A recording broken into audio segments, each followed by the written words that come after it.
Boto, eu boto, não boto, não boto, não boto. Calma aí, perdi a inspiração, mano. Ei, cara de copa, cara de copa. Salve, galerinha! Olha aí, galera, o que eu acabei de comprar aqui, ó. Tô instalando. Deixa o likezinho no vídeo aí, beleza? Pra ajudar a gente aí, ó. Comprei uma fontezinha de 3 amperes, usina. Aqui pro rack, porque uma bateria não dura muito tempo. Dá pra tocar, mas não dura muito tempo não. Aí umas 3, 4 horas toca. Ou mais, se estiver bem carregada. Mas aí toda vez que tem que carregar, eu tava tendo que tirar a bateria. Na verdade, eu já tinha comprado uma fonte, veio errada e veio com defeito.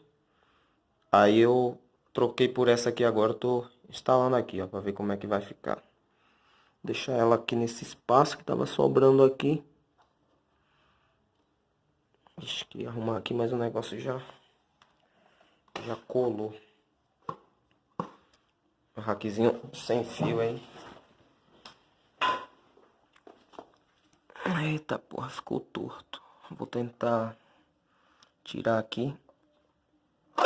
Aí consegui deixar bem retinho.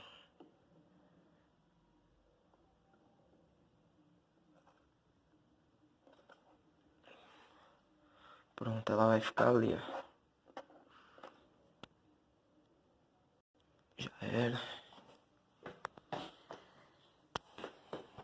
Já instalei tudo já, agora é só... Coloquei esse botão aqui, ó. Tic-tac. Porque tava descarregando a bateria quando não tava usando. O mesmo desligado, galera, o aparelho come a energia da bateria.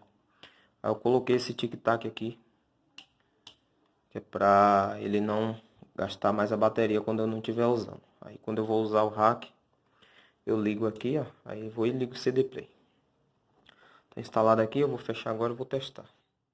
E aí, galerinha, a fonte já funcionando ali, ó, carregando. Agora sim, ó, o voltímetro lá marcando 12,6.